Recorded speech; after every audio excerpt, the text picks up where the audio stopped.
What's going on? Your boy Bowie's here. Uh, I got some real shit to talk about today because as of the making of this video, the United States Supreme Court has overturned Roe versus Wade, which guarantees women the right to an abortion.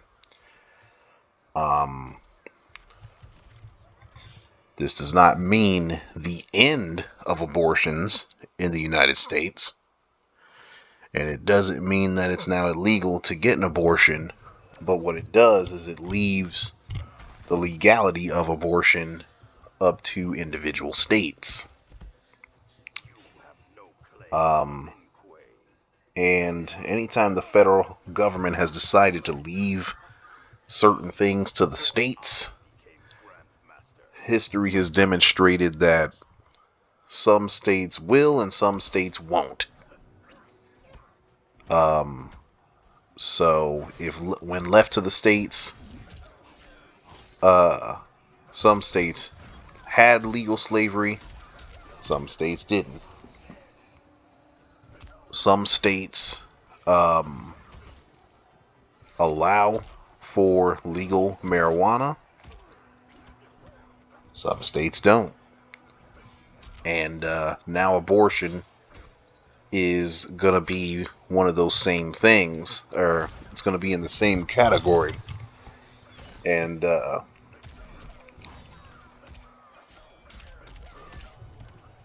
this represents a unique historical moment because this is one of the first times in American history where a freedom has been established. A relatively new freedom has been established and then taken away. The only other parallel that I can think of was alcohol. You know. And we saw what happened with prohibition. I made a video some months ago titled "The Supreme Court Has Fucked Up."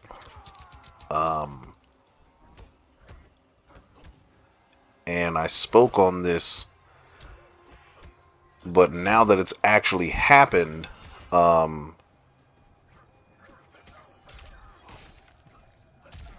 I think it's appropriate to try to determine exactly how we got here. Because so many people are,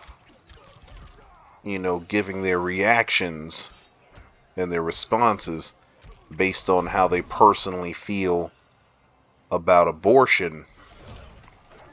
And that's completely appropriate and completely expected. But ultimately, I think it's more useful to try to figure out, like I say, how we got to this point. And one of the ways that we can talk about how we got to this point is figuring out who the hell is to blame for all of this. Because while it's very easy to point the finger at those that are most directly responsible, the Supreme Court, regular conservatives, the Republican Party, Donald Trump, those guys, they had a lot of help. Those guys all had so much help from the Democratic Party. And this has been something that's been in the works, for probably the past decade and a half or so, So, let me be clear.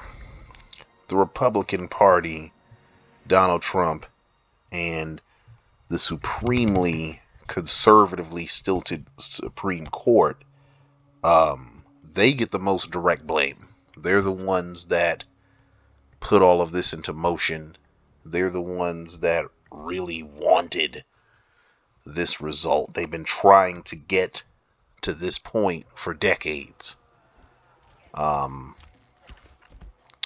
they didn't care how deeply unpopular this result is, because let's be clear, the average American does not want abortion to be overturned or illegal.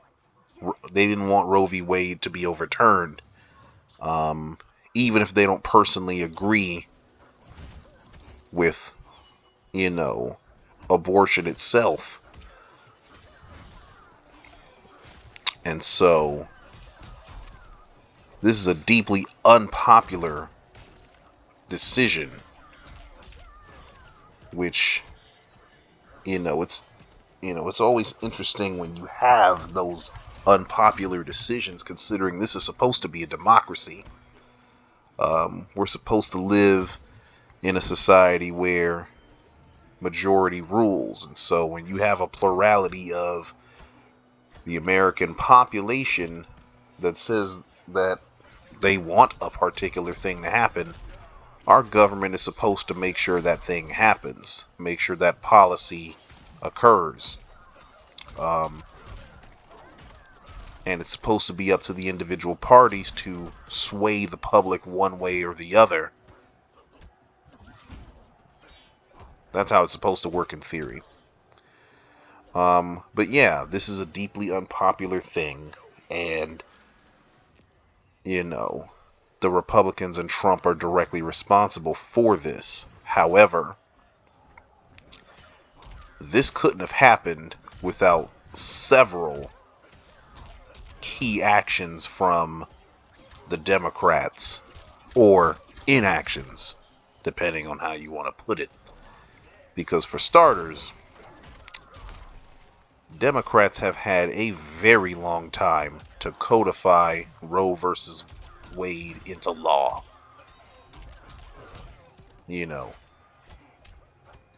I didn't know this until today, but Barack Obama actually campaigned on codifying Roe versus Wade. That was one of the many campaign promises that he made and failed to deliver on. Because then when it was time for him to actually uphold his end of the deal, he said it wasn't a priority. And as I think about that now, it's like, my G, this is why Democrats freaking lose. This is why they get their ass kicked, because they make these promises to their voters. Very clear, trackable promises. And then when they get into office, they act like they forgot what the hell they said. And they act like you're supposed to have forgotten what they said. And then when they don't do it, they want to blame the voter for not voting blue, or try to guilt trip them into voting for blue again. And it's like, but my G, you didn't even do the first thing I asked you to do. The reason why I voted for you, or one of the reasons why I voted for you, you didn't even live up to your end of the bargain. I lived up to my end. You got in office. You got my vote. But what did I get? Yeah. So that's one of the keys to this, is the inaction of Barack Obama. Frankly, this probably went back to Clinton as well. I haven't really looked that far into it, whether he campaigned on codifying Roe versus Wade into law, but frankly, if it did go back to Bill Clinton, I'm not surprised that he didn't do it, because Bill Clinton's a damn conservative. He's just a very, very moderate conservative, honestly. and always was. And that's how he was as president. It's his current brand of pseudo liberalism that is destroying the Democratic Party right now. But a lot of people ain't ready for that conversation because that's going to upset a lot of blue voters. But anyway, Barack Obama and Bill Clinton failed to codify Roe versus Wade when they had the chance to do so. Another key thing that happened was Barack Obama, when he won his second term, he had the chance to appoint a Supreme Court justice, and Republicans held that up. He was going to nominate Merrick Garland to the Supreme Court. You know, he wasn't anybody special. You know, he wasn't anybody special whatsoever. But he was Barack Obama's pick, and Republicans blocked it in the Supreme Court, and Barack Obama did absolutely nothing about it. And that's the story of his presidency. Barack Obama would try to propose something or do something very normal, run-of-the-mill, regular Democratic stuff, and the Republicans would block it, and Obama wouldn't really go after them that hard. He likes to spend his energy talking shit about young progressive voters. That's who he would prefer to spend his energy talking greasy about. But when your ass wasn't president, you wasn't talking all that tough against them, and you certainly didn't twist their arms to try to, force their hand. You tried to be Mr. Reconciliation, and let me try to talk sense into these guys, and let's be reasonable adults and human beings. Like, no, dude, they don't give a fuck. They didn't care. They literally opposed their own policy that they came up with because you attached yourself to it. So if they'll do that, they don't give a damn about anything else that you support. If it's going to help you politically, they're opposed to it, period. That's what I was saying to myself the whole time he was president. And he was as weak-willed as ever. So there's that. Another important reason, or another important component to this is the Supreme Court itself. Justice Ruth Bader Ginsburg, affectionately known as RBG,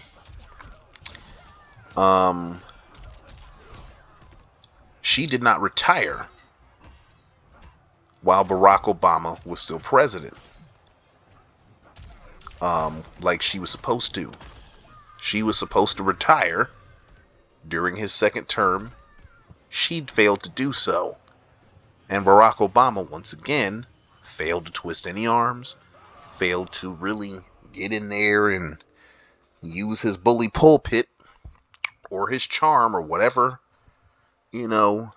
methods that he had to try to get her to retire and appoint a Supreme Court justice.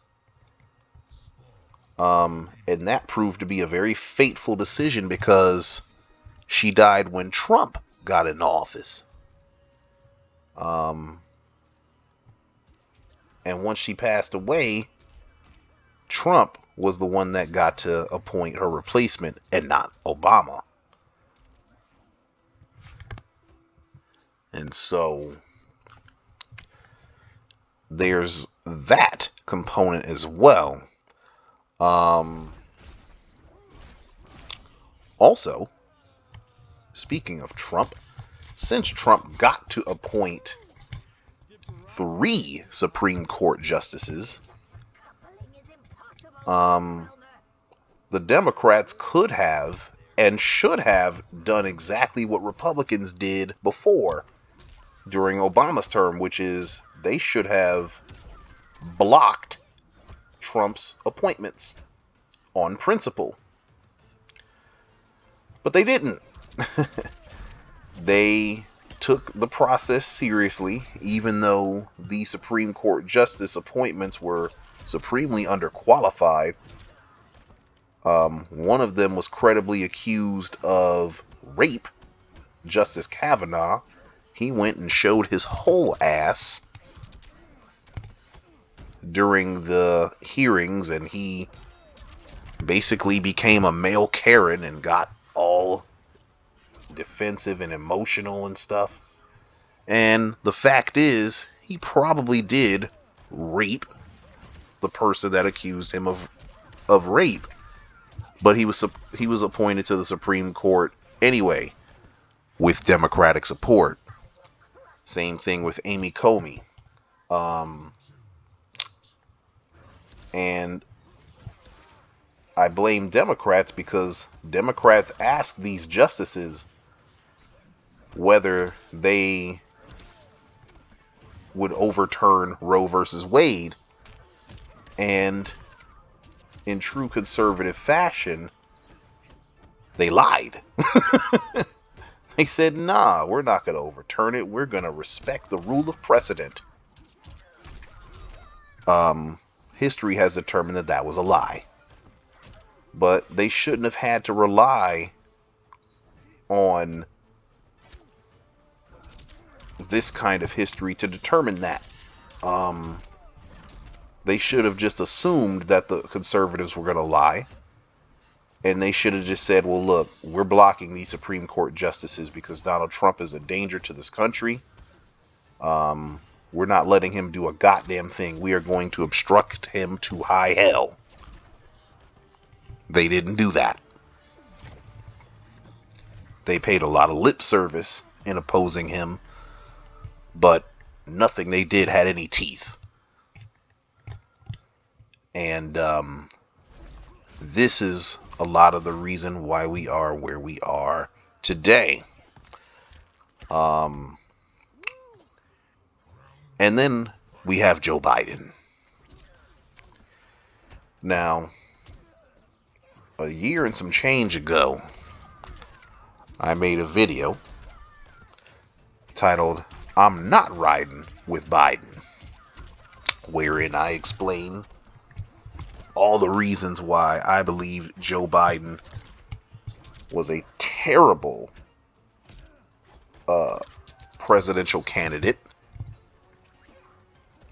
and why his VP was a bad, or choice of VP would be a bad VP candidate choice.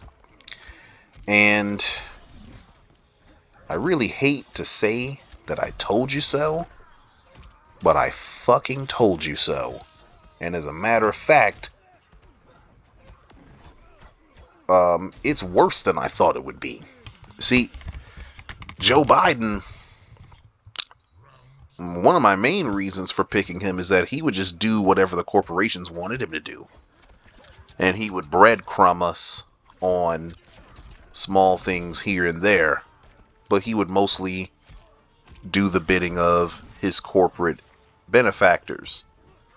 That's probably one of the main reasons why I opposed him to begin with. Not to mention he was very identical to Trump. Turns out he's just impotent. I mean, he absolutely is breadcrumbing us. He breadcrumbed on COVID. He's breadcrumbing on student loans.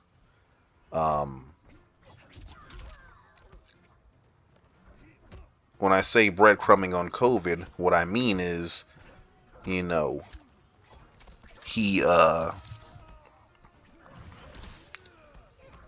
used his bully pulpit to talked to the citizens of Georgia to get them to elect 2 Democrats to the Senate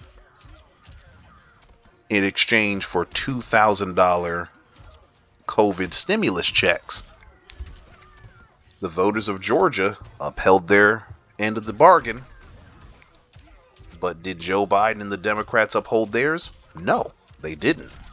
Those $2,000 checks turned into $1,400 checks. And their reasoning was, citizens had already gotten the 600 prior from Trump, and so 600 plus 1,400 is $2,000.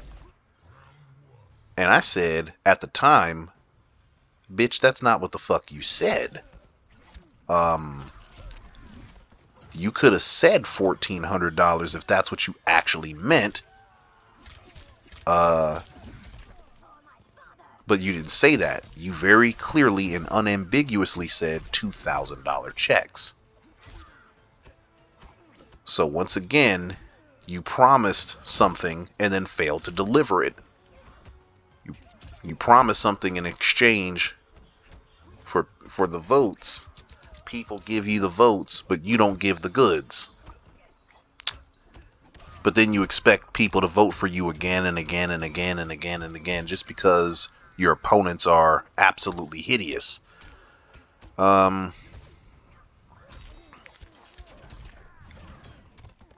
He's also breadcrumbing on student loans, as I said, because he campaigned on forgiving, I think, $50,000 in student loan debt. He backpedaled on that with the quickness, saying he's not thinking about forgiving student loans.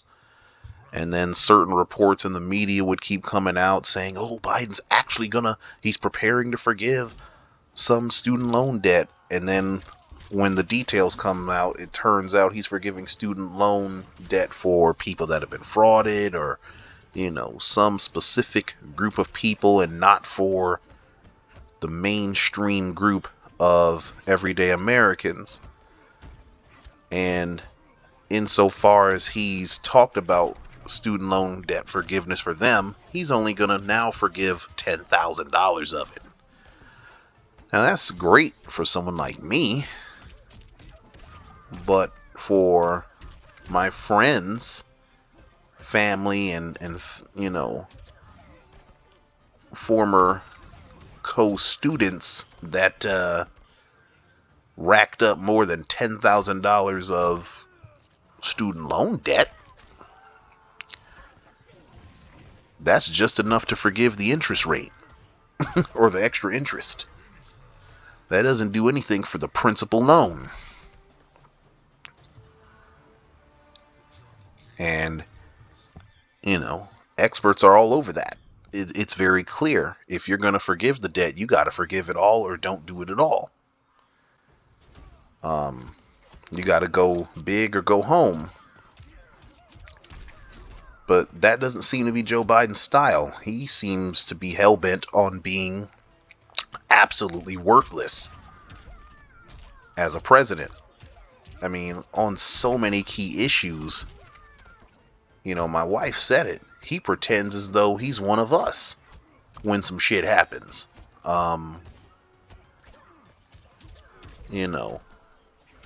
Babies got murdered in these school shootings, and he's talking about how shameful this is, and this is not who we are as America. And it's like, my G, you are the president. Do something.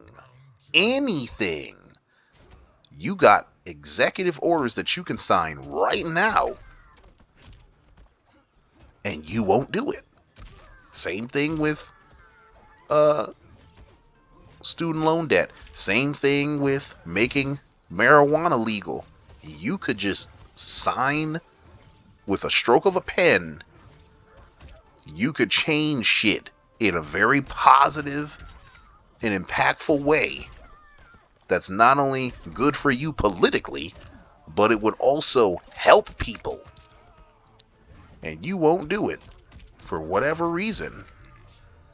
It's like It's like you got ED and you won't take no pills. Your wife's begging you. She's begging you for the D. And your ass won't even... You know that your shit ain't working the way it's supposed to work, but you won't do what you need to do to give her what she need. Guess what she gonna do?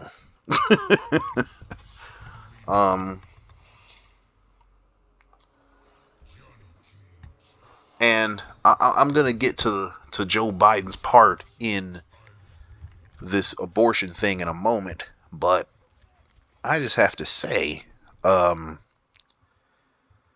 for those of you watching this who have just been tried and true Democratic voters for years and years and years and years, I need you to understand that you need to stop that shit.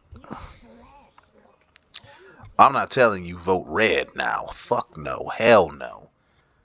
The conservatives in these United States of America don't belong anywhere near public office.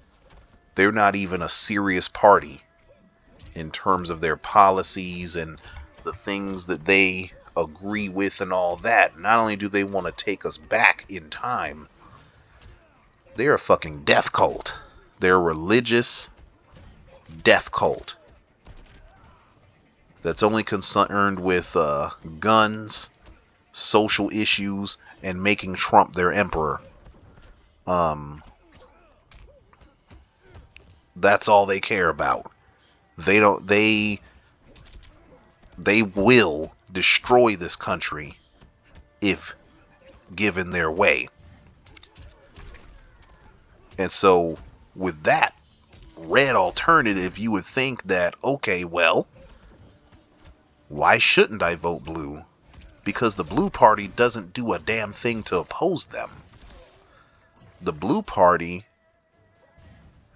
pays lip service in opposition, but they don't take the necessary steps that they could be taking to actually stop this terrible red party, this party of Trump.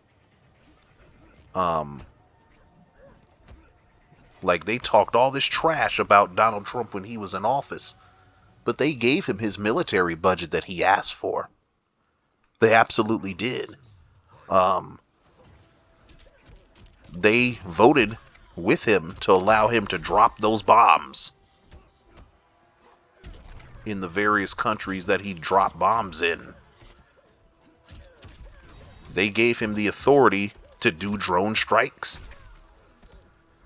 They basically barely opposed him when he did anything.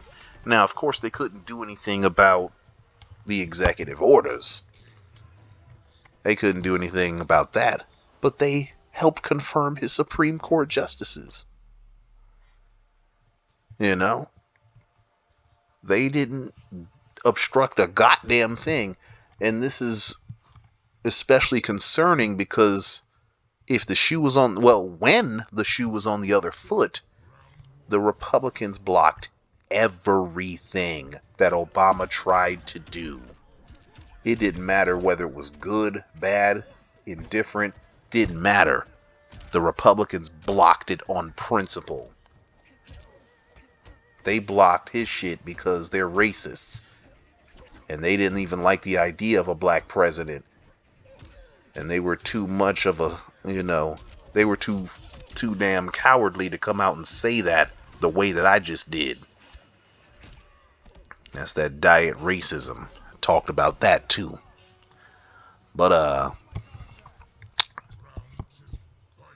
point is, if you're a blue voter, you need to understand that your favorite party don't give a fuck about you, because they won't do everything that it takes to protect you and to uphold your rights. They'll sit back and let the Republicans do whatever the fuck they want to do. And then they'll turn around and ask you for $15 and a vote in 2 years.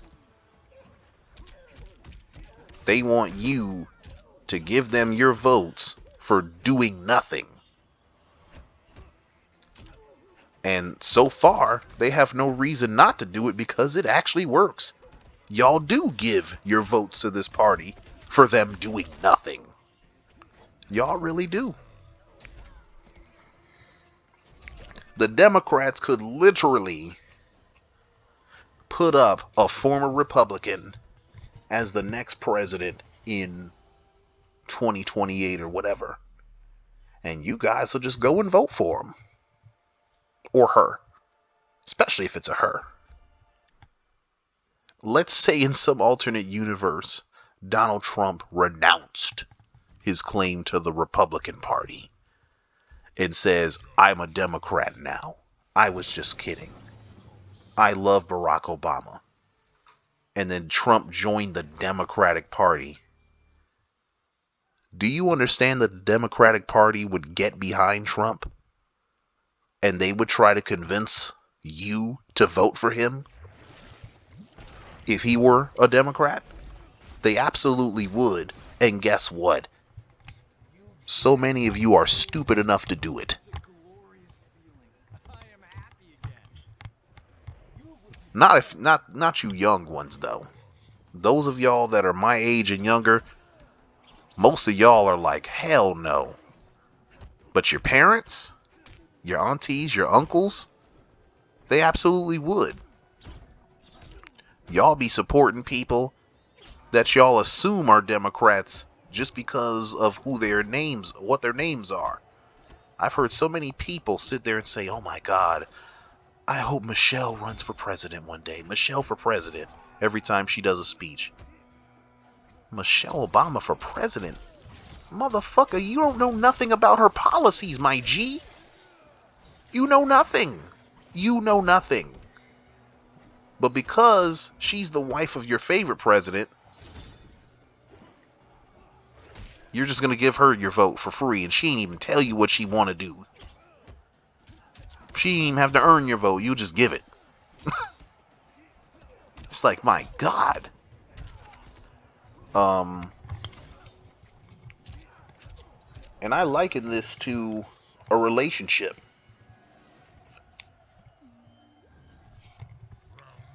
Giving a politician your vote is just like a woman giving a man the ass, the draws, the suck, whatever you want to call it.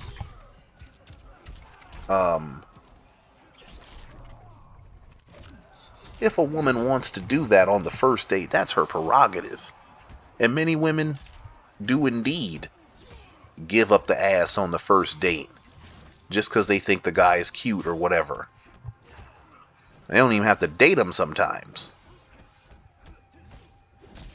But you need to understand, if you do this, when those women give up the ass on the first date, they're not going to get commitment. They're not going to get dedication. They're not going to get loyalty from these men. They ain't going to get a goddamn thing but some hard penis and a bunch of bullshit. And that's y'all with this Democratic Party. The Democratic Party is giving you nothing but lip service and lies. But y'all giving up the ass to them, though. Y'all ain't even make them earn it. They didn't have to court you. They didn't have to talk to you. They didn't have to get to know you. They didn't have to figure out what it is you want and provide it to you. And you haven't threatened to take your vote away from them either if they didn't. Y'all just giving the ass for free. And then you wonder why you don't get shit. Because they not scared of y'all. The Democratic Party thinks that they have their voters on lock. And there's been nothing to demonstrate that they're wrong. They do seem to have y'all on lock. Because y'all would vote for anybody that they put up. You don't require anything from them. Other than they aren't the most absurd racist pieces of shit you've ever seen. But in the case of somebody like freaking Michael Bloomberg, he actually is that, and you still was gonna vote for him. Oh my God. Same thing with Joe Biden. Joe Biden is a moderate conservative, bruh. He's only slightly less conservative than someone like John McCain was. But even John McCain didn't work with damn segregationists to overturn, integration of school buses and city buses.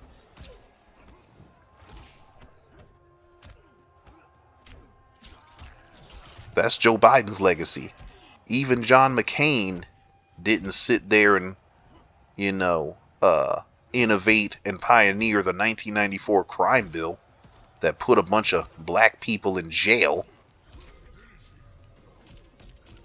and, come up with three strikes laws and all this kind of shit. Joe Biden actually did some of the shit that Trump only talked about doing. But you Democratic voters fell for that nice smile and, you saw that he was Obama's VP, and so you assume him and Barack are best friends, and because of that, he must be a decent guy. Didn't even bother to look at his history. Didn't even bother to figure out what this guy was actually about. You didn't even see if he was mentally fit, because it's pretty clear that Joe Biden, he's in mental decline, man. He can barely make it through his speeches. He falls off of bicycles for no reason. He stammers over his own lines. He's just not where he was. Even in 2012. The Joe Biden of 2012 was a viable, quasi-viable presidential candidate. I mean, he's still as terrible as I just described, but at least he was cogent back then. Jesus Christ. This motherfucker's hopped up on meds. And the worst part about all of this is the media covers up for him. You'll see these articles that appear when you open up a new tab, and you have articles trying to defend his mental fitness and all this type of shit, and it's like, my G, I don't give a damn what you say. I know what I'm seeing. He's not the man that he was, and is only getting worse. And you think he's supposed to run again in 2 more years for another 4-year presidential term? He won't make it.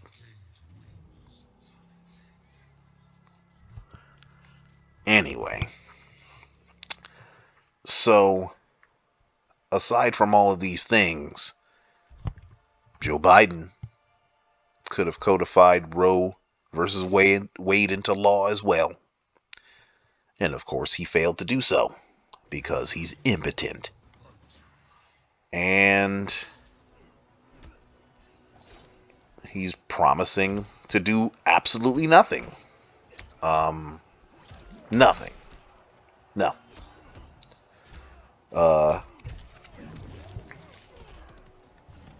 And honestly, as I think about it now, Joe Biden's had a pretty terrible history with abortion, honestly. Prior to him being VP, he was one of the last Democratic holdouts that even agreed with the premise of women getting abortions. He was against it for a very long time, much like Hillary Clinton. But she knew when to pivot and how to pivot convincingly. It seems like Biden pivoted right around the time he became Barack Obama's VP in 2012.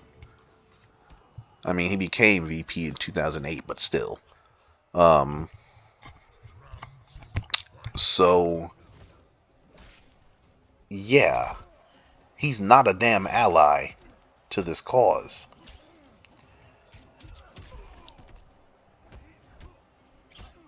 But,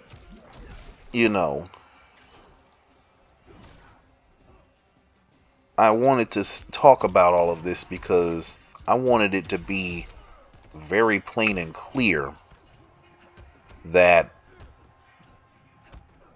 there are no good guys here.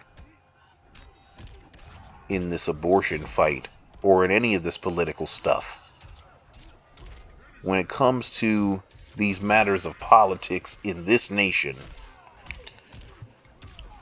it's far too easy for people to see their preferred party as the good guys and the other side as the bad guys. And that's what people do. They play the partisan game. Their side is heroic and patriotic and justified and morally upright in all ways. And then the other side is demonic and evil and should be destroyed and all this type of stuff, all that. And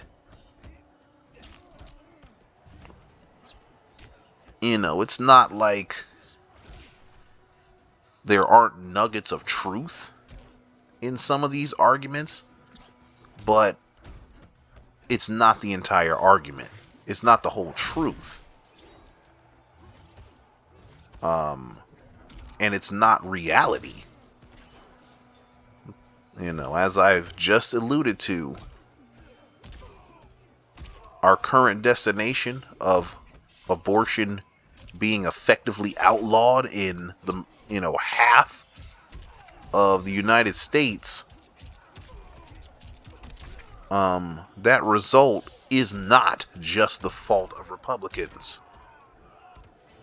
Many a Democrat and Democratic ally have, they are to blame for this as well. Absolutely.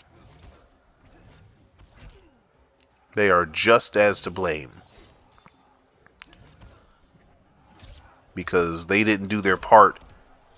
They either didn't do their part to try to prevent this, or they had every reason and every opportunity to stop something like this from happening, and they elected not to do so.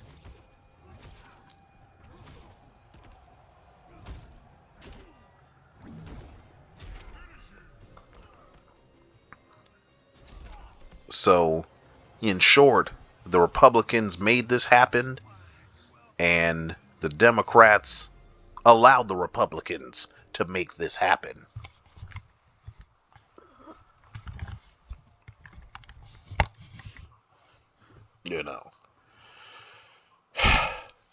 And so,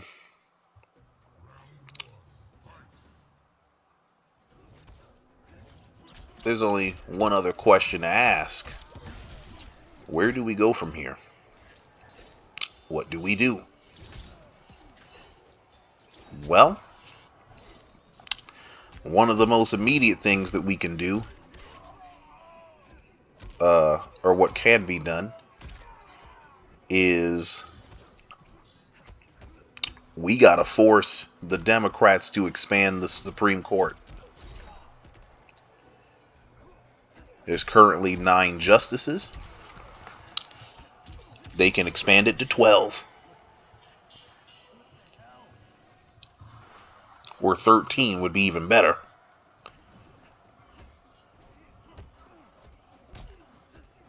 That needs to be a thing.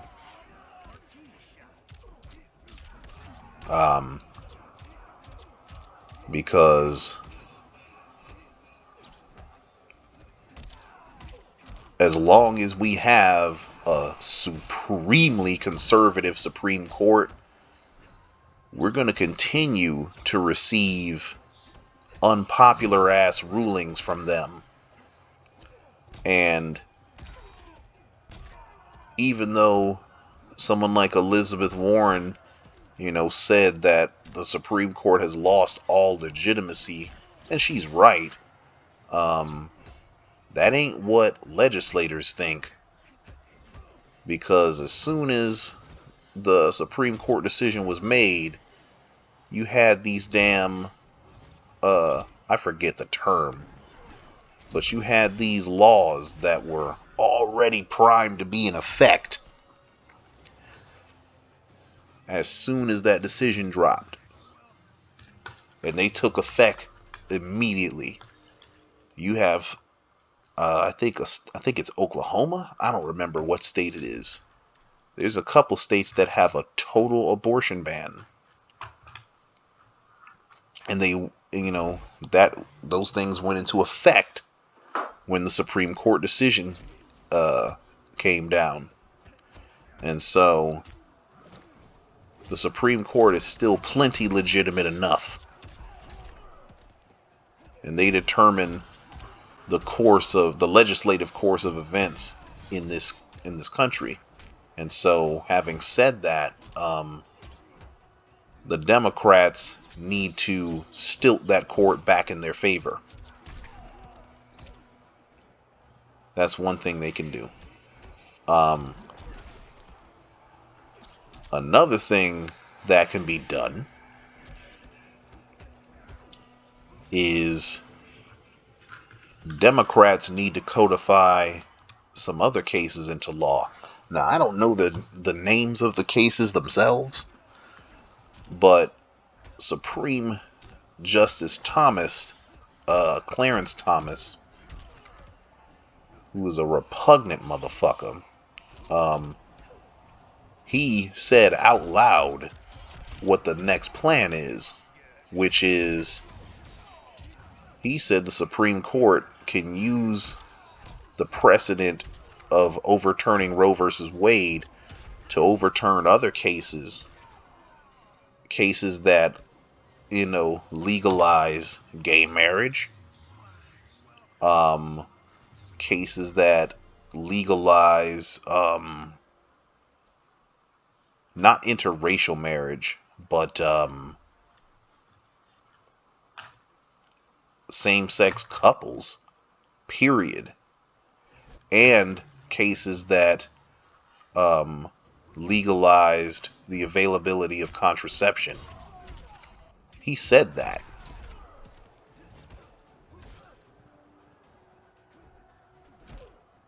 And so that gives you a signal of what Republicans are thinking about doing next. They're going to use this momentum to try to overturn other things that are immensely popular with the American public that they don't want.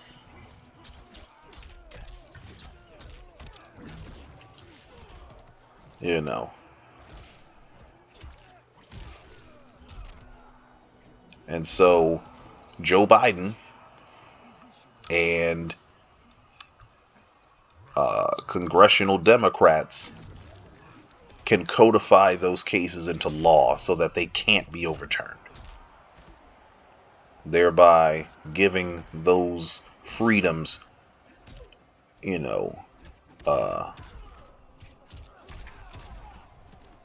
permanent protection, because they need it.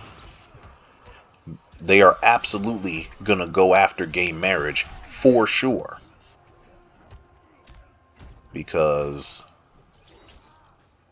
the Republican Party, if nothing else, is going to give their base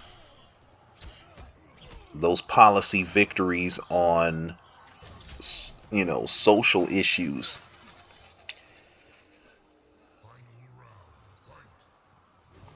And they do that so that that base remains loyal to them. The Democrats could take notes here, and should take notes here. When you give your base the things that it wants, they vote for you. They're enthusiastic about voting for you. Now, Democratic voters do vote for Democrats, but they ain't often enthusiastic about it. They can be motivated to stay home if they ain't getting shit. And why should they? Why should it be otherwise? This is a transaction. If you ain't giving me what I'm asking you for, why should you get my vote? But Republicans have figured out that they can give their voters, social policy victories while screwing them over economically and healthcare wise, and their voters will be none the wiser, you know? They figured that shit out. And it works because Republican lawmakers regularly screw over their base in a myriad of ways. You know, through taxation, through the erosion of rights and freedoms,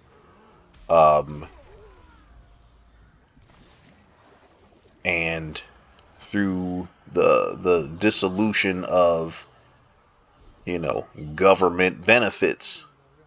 And really, they're not even government benefits. These are benefits that people earned, like Social Security. We paid into that. That's ours. But the Republicans will make their voters believe that, you know, nah, we absolutely have to get rid of Social Security. We have to eat into it because it's not solvent. Blah, blah, blah, blah, blah. Bitch. No. Why don't you, in order to make it solvent, why don't you sit there and stop giving these corporations these massive tax breaks? How about that? Anyway, point is, Republicans give their voters a little bit of what they want. Some of the most important things that they be asking for, they deliver for their voters on things that they want. And it works for them. Meanwhile, the Democratic voters or Democratic Party does a bunch of half and quarter measures and then sits there and says, oh, but the Republicans won't let us. Oh, what can we do? But then when they want to, you know, clamp down, oh, I didn't even talk about this shit. Oh, man. I forgot to mention this. Hillary Clinton is partially responsible for where we are today as well. Yes, she is. Yes, she is. She's partially responsible. Very partially responsible. And why do I say that? Well, she, after failing to stop Barack Obama from having his moment in the sun, she decides that she gonna get this president seat. She's gonna go in this White House through hook or through crook. She don't give a fuck. You know what I'm saying? In 2012. And Barack Obama set her up. You know, he gave her a nice cushy position as Secretary of State. They did a bunch of photo ops together and they pretended to be best friends on TV, even though she really hated his guts for stealing her damn opportunity away. And she was the one that peddled this idea or initiated this idea of him not being a citizen. That was her. And then Trump and the Republicans ran with it. But she decided she's going to be the Democratic presidential nominee by any means. And so when primaries rolled around in 2015, she was determined to stamp out all challengers by any means necessary. And it just so happened that she stamped out a challenger by the name of Bernie Sanders. They screwed him over big time. They played a bunch of delegate sorcery with him where he would win a state in the primaries and she would somehow get more delegates from the states that he won than he would get. Then, this was back when they had a bunch of pre-pledged delegates. She got thousands of delegates to pre-pledge to her, even though they weren't supposed to do that as of yet. Not to mention she was bankrolling the DNC. And, her campaign literally controlled the Democratic National Convention and thereby used their power to stamp him out through illicit means. And she cheated him out of a fair primary. And, yeah, it was fucked up.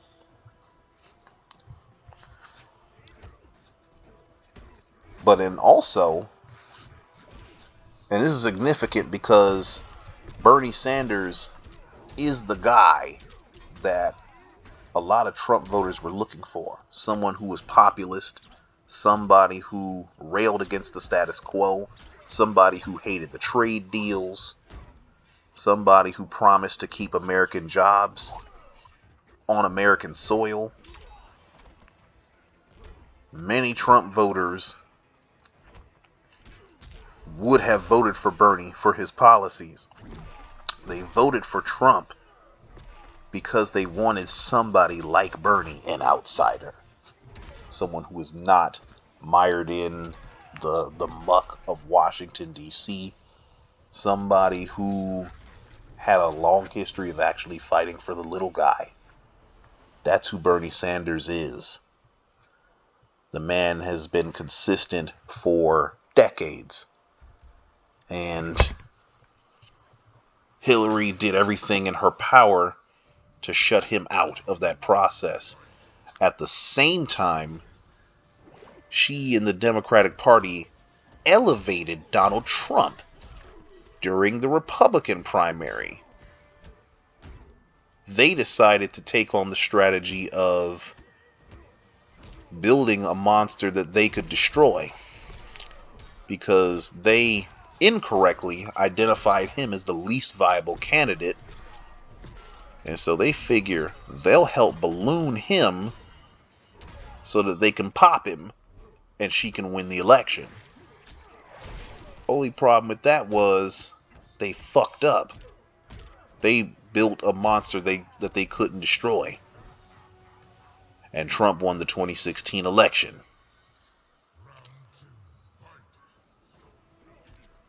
So she's very much responsible for this bullshit. And then I forgot to mention about Obama. During the 2020 election, well, I guess I should say 2019 primary, Bernie Sanders decides he's going to run again, and the Democrats screw him over again. By this time, they had gotten rid of the delegate stuff, so they couldn't fiddle with the delegates, though they tried to in Iowa. But what happened was the Democratic field had a shit ton of candidates. And there were about 4 or 5 of them that were all moderate Democrats, virtually indistinguishable from each other. Only by name. Like, the only difference between them was their names and their genders and stuff. But policy-wise, they're all identical. And so Joe Biden was doing terribly in these primaries. Terribly.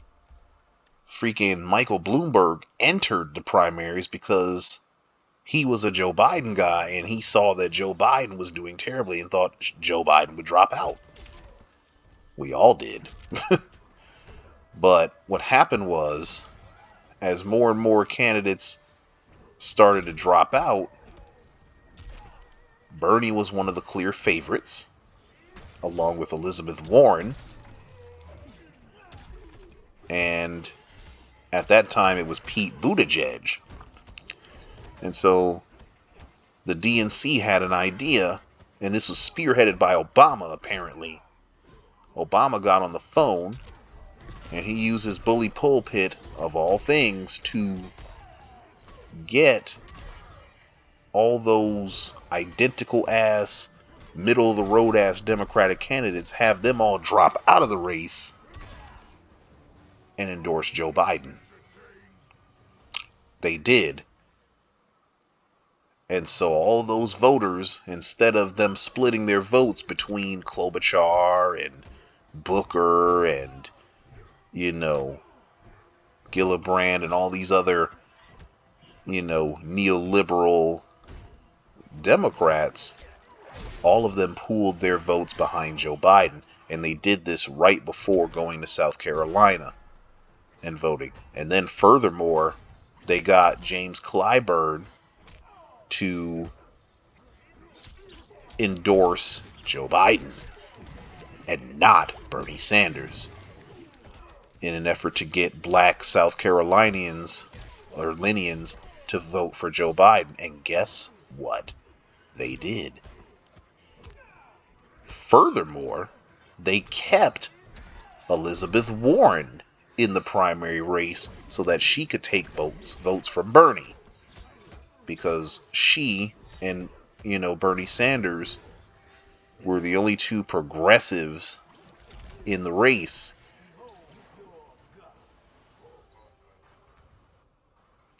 And so not only did Elizabeth Warren stay in the race much longer than she needed to spoil votes from Bernie, she even tried to accuse him of making sexist comments.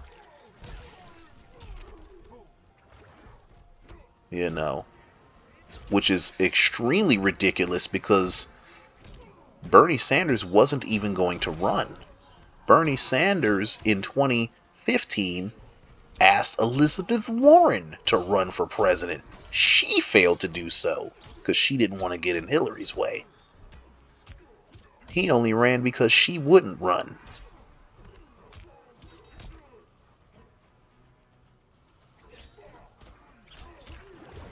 But anyway, I'm not meaning to give a history lesson here, but my point is, the Democrats, spearheaded by Barack Obama, but also including Joe Biden and Hillary Clinton and the rest of them, they screwed over Bernie Sanders twice. And then turned around and ran the same unsuccessful campaign that Hillary Clinton ran in 2016. The only difference is, with the advent of COVID, Trump actually did lose the 2020 election, but barely. Joe Biden underperformed. Trump overperformed. He even got more votes than he did in the previous election. But Trump still lost. And, yeah. All of that to say that they helped create this mess that we are in with abortion. And so the Democrats are not fully responsible, but they are very much partially responsible, almost as much as the Republicans are. I mean, when I take all of everything into consideration, it's about a 45-55% split, honestly. But I was talking about solutions. The solutions I listed, were for the Democrats, but honestly, probably the primary way that we get out of this mess is going to come from us. It's not going to come from the Democrats acting on their own. Because the Democrats have demonstrated that they will not act on their own to prevent these things from happening, or to reverse them when they've happened already. They're not going to do it. We have to force their hand. We have to drag them kicking and screaming to where we want them to be. Because if we don't, they won't go. And when they don't go, we all suffer. Um, so, for starters, the very first thing that we can do as voters is we need to stop giving up the ass. By that I mean we need to stop just voting blue across the ballot. That does not work. That has not worked because we have been voting blue. Well, not so much me because I'm voting third party, but so many people that haven't gotten to where I am yet, they been was voting blue across the ballot, blocking the Republicans as best as they can, voting in these Democratic candidates into office after hearing a bunch of empty promises and shit like that. And what have we gotten for it? Nothing. We've gotten our rights taken away. We have gotten, we've gotten glimpses of what the Republicans want to do to America. And we deserve better. We voted for better. We voted for better than this. But the Democrats have not done their part, and we don't make them do it. And so it's high time that we start holding their asses to the fire. So we need to stop blindly voting blue. We need to have some goddamn standards as it pertains to Democratic candidates. For starters, any Democratic candidate that is corporately funded or is funded by billionaires or millionaires or dark money, they automatically should get a hard pass from us. Give a fuck who they are, give a fuck what their name is, give a fuck what kind of nice speeches they make or what they promise. Doesn't matter. If they get dark money or they get millionaire money or they take corporate money, we tell them motherfuckers fuck no. It's that simple. You know why? Because when those candidates take that money, the people that supply that money have interests that are completely divergent from what we want. We're trying to get out of poverty. They want to keep us in poverty. It's that simple. They are not our friends. They want to work us to death. And then when we die, they want to work our children to death. We obviously don't want that. But if those people are funding the Democratic Party, they're going to get their way. And we got to do everything in our power to stop that. And the way we stop it is by not letting their cronies come into office. And yes, this is going to take some effort. We're going to have to do some research. Yes, we're going to have to stop being lazy. Yes, this means we're going to have a little bit of discernment out here. Yes. That means not falling for smiles, not falling for bullshit ass, flowery ass, say nothing language. We need to stop falling for that. We got to, we got to become educated consumers and citizens. It's that simple.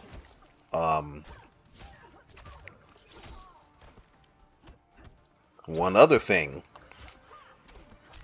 for those of you that still plan on voting blue,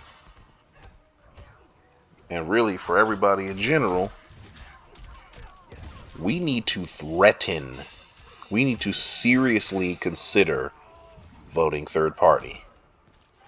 Not because the third party candidate is going to actually win. That's not the point. The point is not to get the third party candidate to actually win. The point is to get so many votes, quote unquote, stolen from the Democratic candidate that it forces the Democrats to be like, okay, how do we get these voters back? What is it that we need to support? What do they want us to do in order for those third-party voters to come back to us? Because currently the Democratic Party is they have their eyes fixated on a nice shiny object. That shiny object is former Republicans. See, they think they can flip over former Trump voters and Bush voters and McCain voters and shit like that. They want to be the party of rehabilitated Republicans. But in that process, they're ignoring their base. They're ignoring their most progressive future voters. Because any would-be former Republicans that you're recruiting, the motherfuckers old, man. They're not going to be voting in the next 3 presidential elections. But people like me, we will. That's my plan. So you gonna court somebody who ain't got but a couple more presidential elections in them left to vote in over the people that could carry you into power for the next 30 years. So you're so fixated on the short term that you don't give a damn about long term. If that ain't the model for corporate America right there, boy, shit. Anyway, but my point is, we need to really make them understand that, bitch, you will not get my vote if you don't do what I say. You won't get my vote if you don't do what I say. We need to tell them that in those words. Don't be nice about it. We are under no obligation to be nice. They done fuck with us for the last goddamn time. They fuck with us by letting the Republicans fuck us over. Every woman in America should be pissed off right now. And if I were a woman, I would be pissed. I'd be fucking floored. Because these Republicans just gave the federal government the right to decide what happens with my body if I become pregnant. And it honestly doesn't matter how you personally feel about abortion. The idea of giving the federal or state government the power to decide what happens with pregnant women's bodies is problematic as hell. The states have demonstrated that they cannot be trusted with people's bodies. Just look at slavery. States have no business deciding what happens with anybody's bodies. Especially those southern ones. Because those down south states have demonstrated that they will play favorites. And if you're not one of the favored groups, you're just going to suffer. You're going to suffer unneedlessly. You know what I'm saying? Well, needlessly is the same thing as unneeded. But my point is, you're going to suffer for no reason. And it shouldn't happen. But it only happens because Democrats let it happen. And that only happens because we keep letting these Democrats into office who let this shit happen. So we need to stop. We need to make these motherfuckers understand, hey, look, if you don't do what I say, you don't get my vote.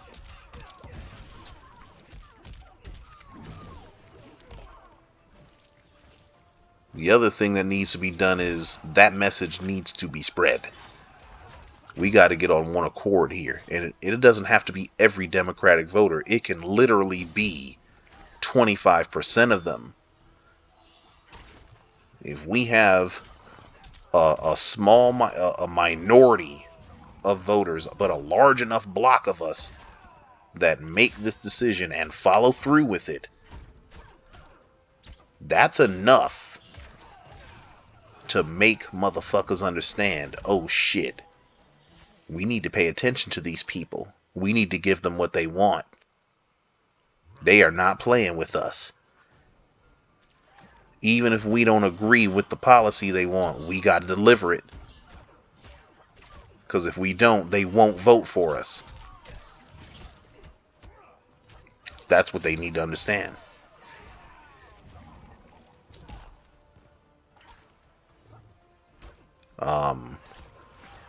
Because, I mean, look at the Republicans.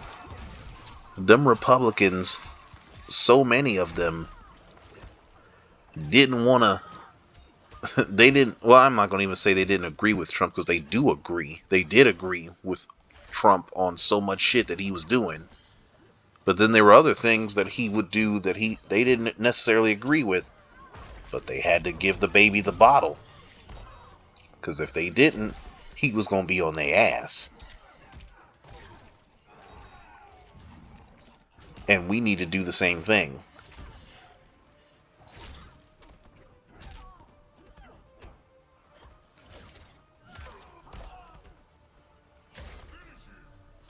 But yeah, man, I mean, this is important to me. Not because I am a woman or I'm trying to turn into a woman. I just empathize, man. I empathize. I empathize because though I'm not a woman, I've got a wife. I got sisters. I have a mother. I have students. I have co-workers and friends and family that are all affected by these kinds of decisions here, that are impacted by the overturning of Roe versus Wade. And that is not lost on me. And given the fact that these people are impacted by this, to me, it becomes incumbent upon me to be like, well, look, how could I have helped to prevent this? And if I couldn't have helped to prevent this, how did we at least get here? What can I do to try to identify how we got to this point that we got to so that we don't do it again?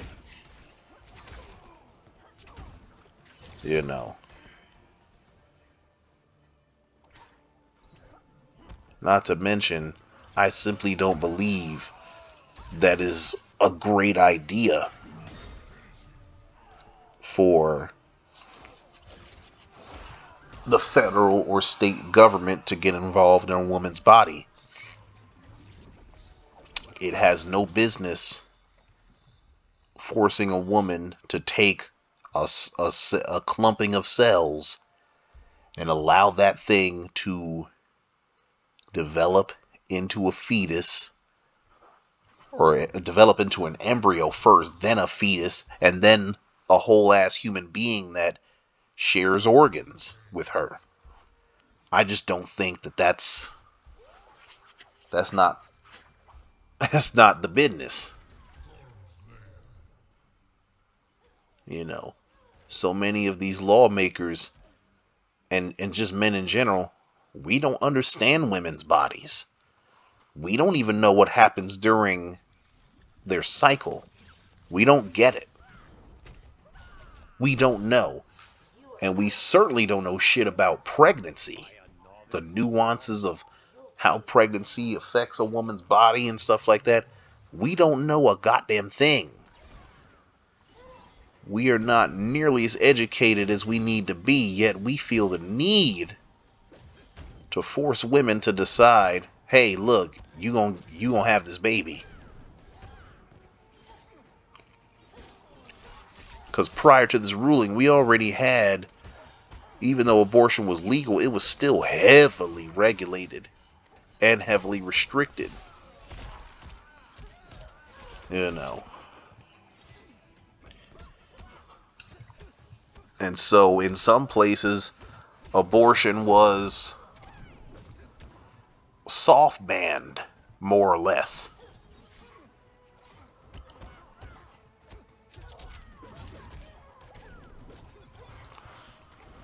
And that right there is problematic.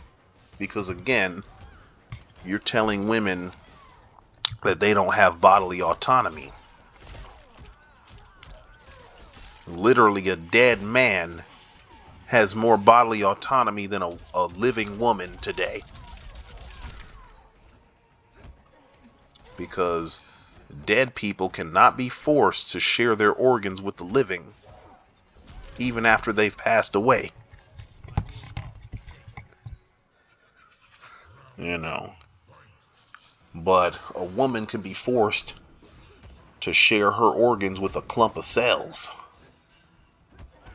You know, you have states with total abortion bans. You have states that have a ban on abortion after 6 weeks. 6 weeks ain't shit. Most women don't even know that they're pregnant 6 weeks in. That's crazy. But you're going to say that you can't get an abortion at that point. That's pretty much a ban, a total ban. And I think that's wrong. It's that simple. That does not seem right to me. And to me, if they can go this far with women, they can go equally as far or further with black people or Spanish people or any group of people. You know, it's already been indicated that other rights that we took for granted may no longer be for granted or may no longer be rights at all. And it always starts with stuff that doesn't affect the whole masses. But anytime that, you know, those groups of people get these kinds of victories where they get to take away rights from various groups of people, it only emboldens them to go further. And I believe that something like that has to be stopped in its tracks. Because before long, they're going to be coming up with anti-black legislation that rolls our rights back. And trust me, if that shit happens, I will be leaving this country. I will renounce my citizenship and I will leave.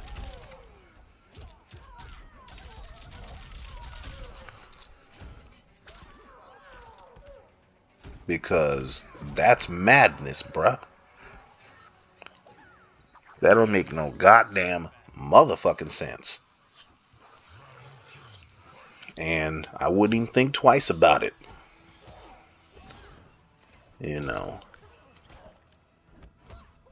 I put up with whatever these other countries got to deal with. Because I'd be like, well, look, at least I have freedom here.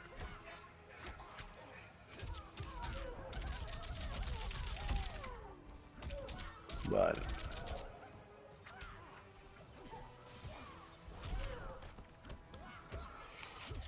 yeah, we got to do better, man. We have to do better. And the only way that happens is if we become aware, we become vigilant, we become educated, we become motivated, we become independent, we become, inflappable. We become uncoercible, borderlining on incorrigible. You know what I'm saying? We need to become those things in order to prevent what happened this year from ever happening again.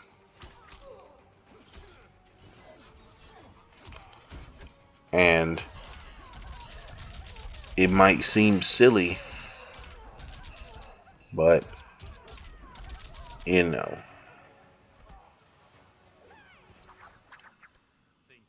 I believe that that's possible.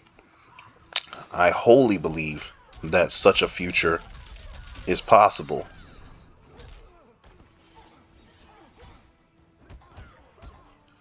But it's going to be up to us to make that shit happen. You know? And that's real.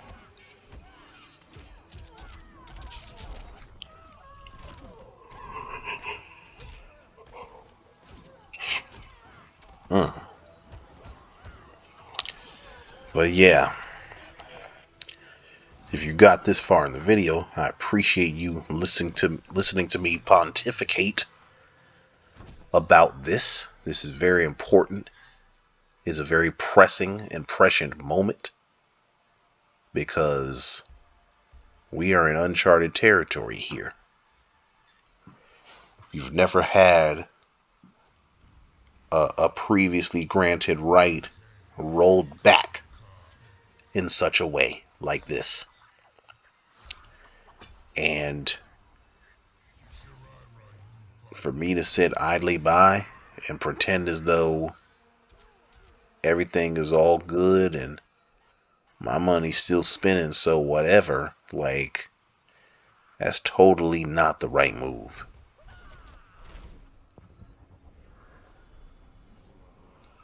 It's not the right move. There's no way around that. And so